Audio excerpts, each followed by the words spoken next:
Ora, bom dia, quarta-feira e a semana lá vai correndo. Estamos de volta para o estudo da lição da Escola Sabatina. Caro ouvinte, seja bem-vindo a este encontro. Antes mesmo que comecemos, eu gostava de apresentar mais uma vez os nossos convidados, caros pastores.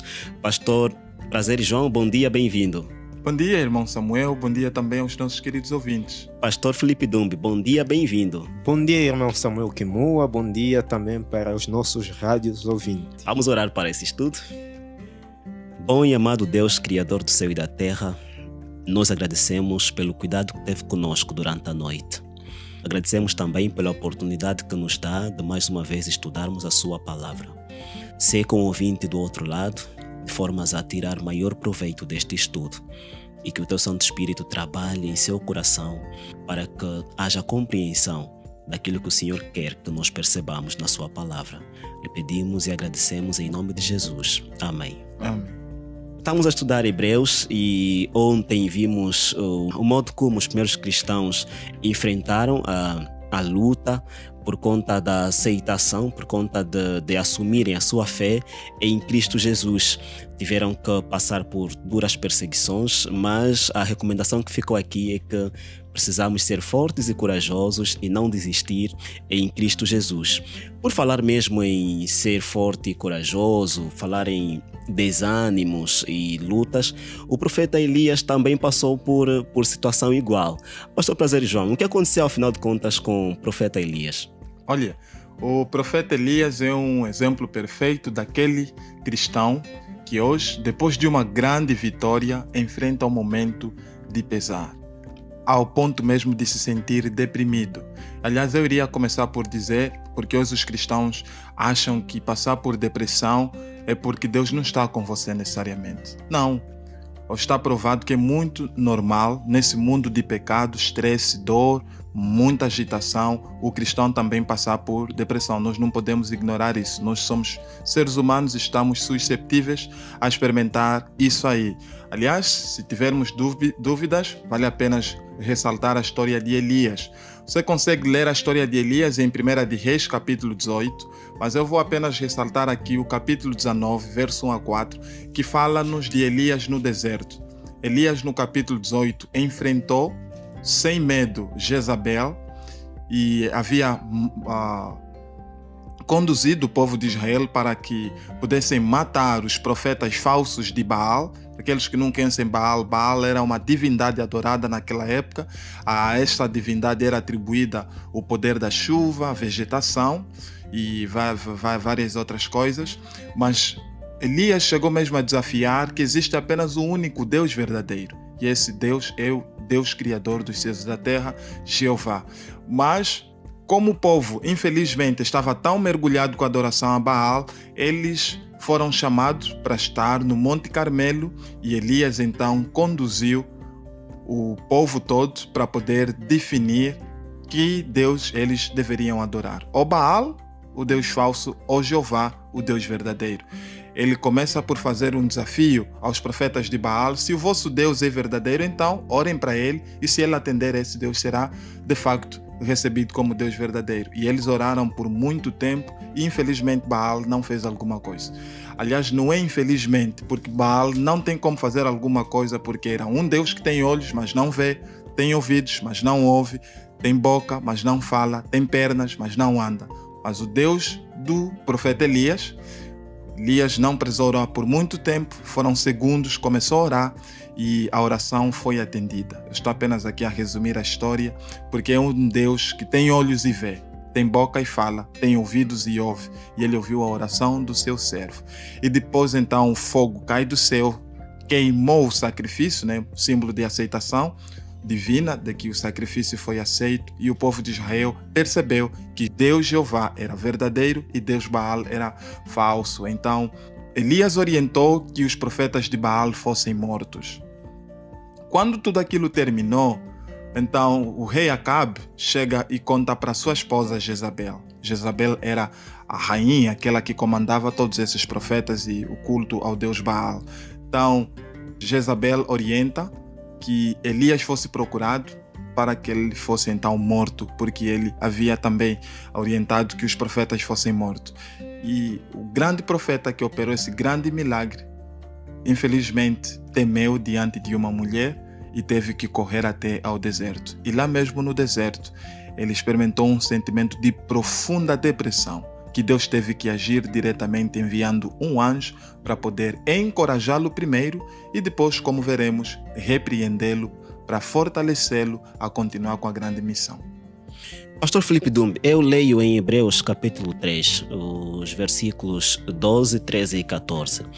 Irmãos, tende muito cuidado para que nenhum de vós mantenha um coração perverso e incrédulo, que se afaste do Deus vivo.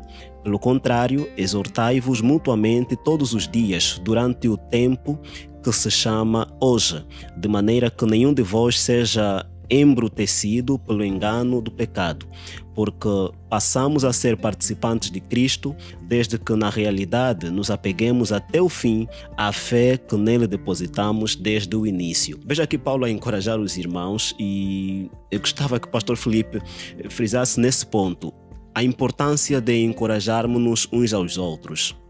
Certo. É importante aqui dizer que Paulo, ao escrever nestes textos que o irmão Samuel Kimua acabou de ler, aí nós encontramos algumas palavras de encorajamento, consolo, e Paulo vai falando aspectos interessantes que nós, como cristãos de hoje, se tão somente colocássemos em prática, acredito que ganharíamos muitas almas para Cristo. Paulo vai falando em Hebreus, eu vou citar aqui alguns textos para os nossos estimados ouvintes.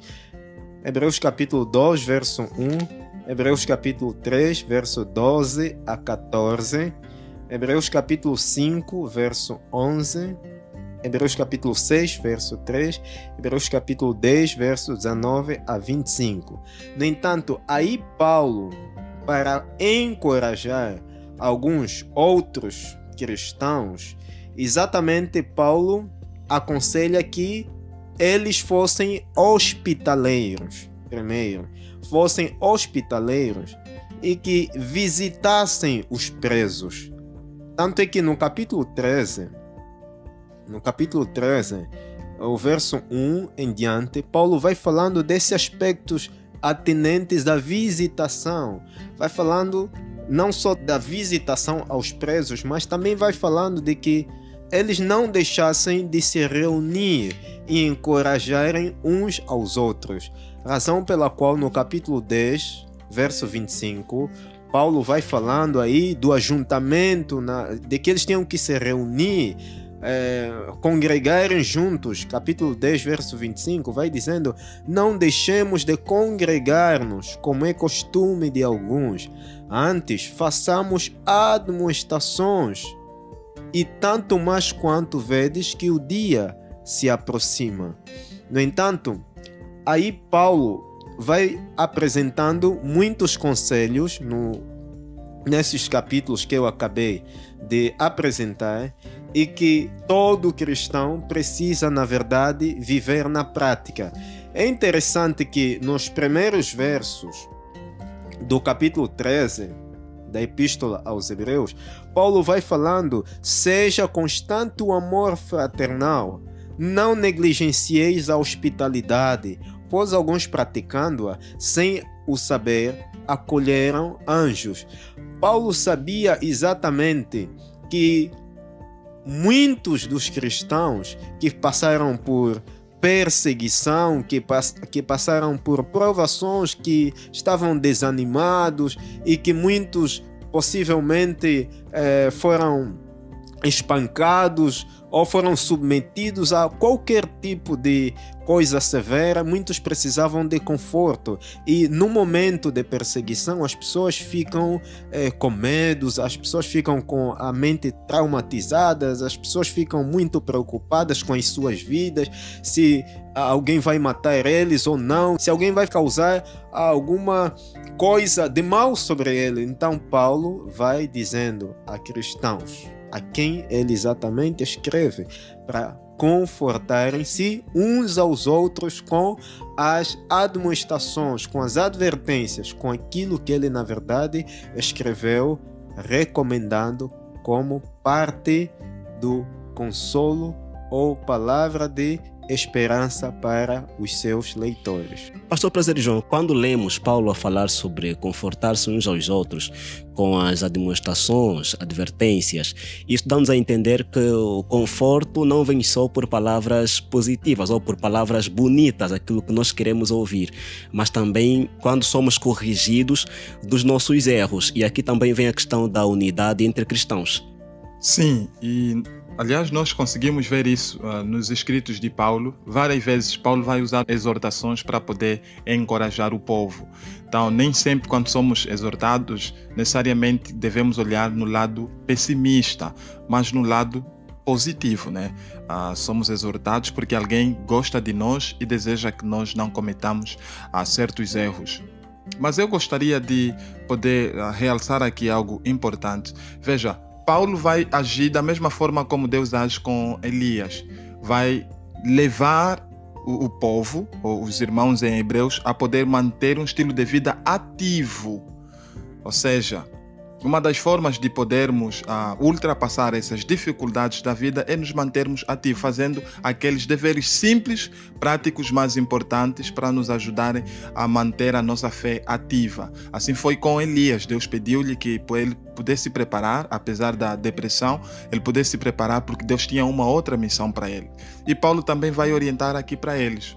Paulo vai orientar os irmãos para que eles pudessem a manter aquele senso de unidade, encorajar os outros, visitar os outros e fazer uma série de atividades. É nessa missão ativa que nós iríamos encontrar conforto, renovação, restauração e regeneração para que nós pudéssemos continuar então no exercício da missão até que Cristo volte. Ficou aqui esclarecida a questão da unidade, a questão da admoestação, não é? Entre cristãos, entre nós, quanto filhos de Deus. Vamos então para o vosso minutinho, últimas recomendações deste estudo. Pastor Felipe Dumbe, o seu minuto. Os cristãos passaram por difíceis momentos e muitos deles, possivelmente, estiveram bastante decepcionados por causa das perseguições que alguns enfrentaram. E muitos deles estavam desanimados, provavelmente, e creio que sim. E muitos deles estavam possivelmente lamentando, porque acredito eu que esperavam por uma intervenção rápida para os ajudar nos momentos negros em que passaram. Elias, em 1 Reis, capítulo 19, verso 1 a 4, estava com depressão, porque ele ouviu a mensagem de ameaça, a palavra de ameaça de Jezabel. Isso depois que o rei Acabe contou para Jezabel, sua esposa, que o profeta havia mandado matar 450 profetas de Baal. E Elias, temendo a morte da advertência de Jezabel, Elias meteu-se a fugir, correndo. E ele ficou muito decepcionado, ele ficou com depressão. E acredito que também muitos leitores de Hebreus, da Epístola aos Hebreus, muitos cristãos também estavam ou passaram possivelmente por depressão.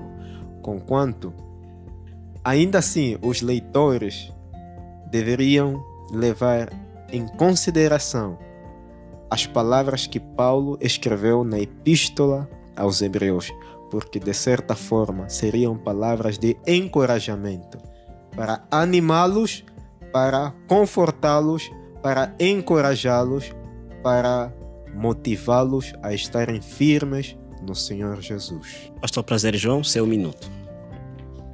Há algo que me chama muita atenção na experiência de Elias.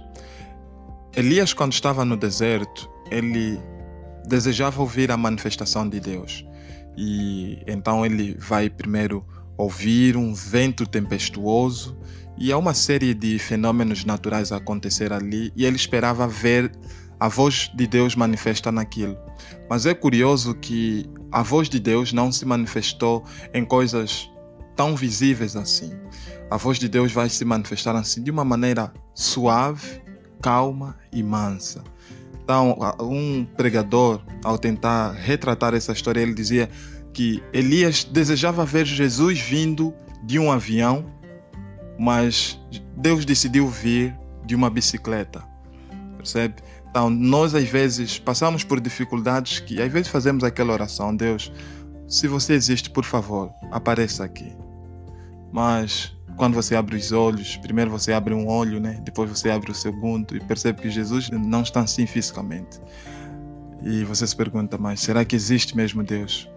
Deus existe e nós precisamos aprender a enxergá-lo não com os nossos olhos, mas com os olhos da fé. Caro ouvinte, enxergar Deus com os olhos da fé é a nossa maior necessidade atual. Portanto, esperamos que tenha aproveitado alguma coisa desse estudo. Pastor Prazer João, muito obrigado por seu tempo aqui. Obrigado, irmão Samuel. Bom dia aos nossos queridos ouvintes. Pastor Felipe, obrigado por seu tempo aqui. Muito obrigado, irmão Samuel Kimua. Deus abençoe também os nossos estimados ouvintes e um ótimo dia para todos. Fica aqui o nosso estudo. A todos, bom dia.